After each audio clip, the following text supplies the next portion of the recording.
आज़ादी बचाओ news channel में सभी दर्शकों का स्वागत है। सोलापुर शहर 7 रास्ता परिसर के स्टार होटल पर आज मंगलवार 23 अप्रैल 2024 को सोलापुर महापालिका अतिक्रमण विभाग की ओर से कार्रवाई की गई।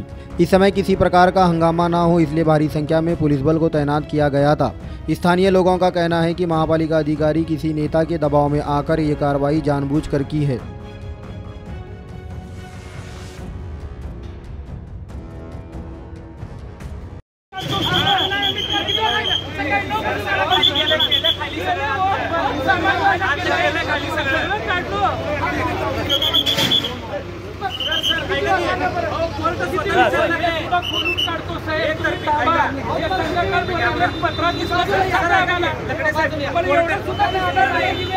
कोर्टाने काय सांगितलं माहिती आहे का, जर तुमचं दुपारपर्यंत कॉर्पोरेशनने म्हणणं दिलं नाही तर एक तर्फा तुम्हाला मी त्याचा निकाल देणार।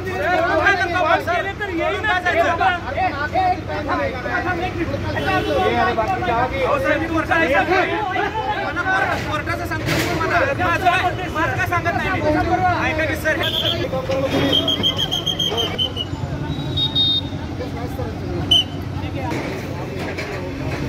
7 रस्ता परिसरात आज जी काही महापालिकेची कारवाई झालेली आहे ती बेकायदेशीर आहे आणि कुठेतरी पोलीस प्रशासन आणि महानगरपालिका ही दबावाखाली काम करत आहे असं चित्र दिसून येत आहे। कारण की काय आजची जी कारवाई झालेली आहे त्यांच्याकडे अभिप्राय नसताना काय नसताना ते येऊन तोडफोड केली, लाखो रुपयाचं नुकसान झालेलं आहे इकडं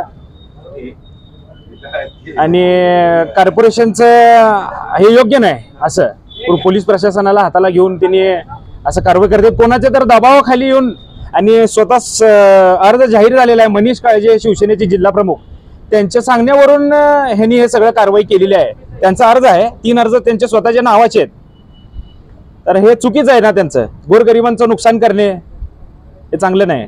आणि आम्ही पण लय धुमाकूळ आणि धिंगाणा घातला असता, पण आदर्श आचारसंहिता चालू आहे, आम्हाला आमच्या पक्षाचं संस्कार आहेत, तर त्यामुळे आम्ही ह्या असल्या काय म्हणतात त्याला गोष्टी करू शकत नाही, आमच्यावर बंधन आहेत काय हे सांगतो। आज 7 रस्ता येथे अतिक्रमणची कारवाई झाली आहे, अतिशय चुकीची आणि मी म्हणते त्यांच्याकडे कुठलाही अधिकार नसताना किंवा कुठला GR नसताना किंवा कुठले त्यांचे आदेश नसताना त्यांनी आज ही चुकीची कारवाई केली आहे, गरिबावर अन्याय केलेला आहे। आज बघतो की 7 रस्ता इथे म्हणजे कुठलाही रहदारीचा अडथळा नाहीये किंवा कुणाला त्याचा त्रास पण नाहीये, सगळं अधिकृत असताना या ठिकाणी अनधिकृतपणे महापालिकेने कारवाई केलेली आहे।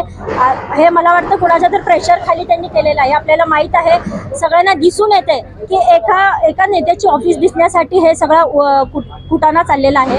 इथे गरिबांचे पहिल्यापासून जवळजवळ मला वाटतं 20-25 वर्षापासून इथं त्यांची अधिकृत खोके असताना देखील ते काढलेले आहेत। म्हणजे अशा पद्धतीचा बळाचा वापर करून जर तुम्ही हे सगळं करत असाल तर अतिशय चुकीचा अन्याय झालाय। या ठिकाणी आपण बघितलं की जिल्हा परिषद समोरचे पण त्या ठिकाणी पण त्यांच्या अधिकृत असताना तिथे काढले, म्हणजे हे प्रशासन एका राजकीय नेत्याच्या प्रभावाखाली आणि त्यांच्या प्रेशर खाली येत आहे, तर हे चुकीचं चाललंय। आता सध्या इलेक्शनचं एवढं पिरियड असताना अशामध्ये जर तुम्ही साम दाम दंड हे सगळं यूज करून जर तुम्ही करत असाल तर नागरिक सगळ्यांनी ओळखलेलं आहे की कशा पद्धतीचा बळाचा वापर करून असं अतिक्रमण काढण्याचं काम करत आहे। मला वाटतं अतिक्रमण नव्हतंच त्या ठिकाणी, तर अधिकृत असताना देखील काढलेलं आहे। म्हणजे आम्ही आता यापुढे सगळ्यांना घेऊन आम्ही कोर्टात याची लढाई लढणार आहोत आणि आपल्याला सगळ्यांना दिसून येत आहे की 7 रस्ता हे कशासाठी प्रसिद्ध आहे।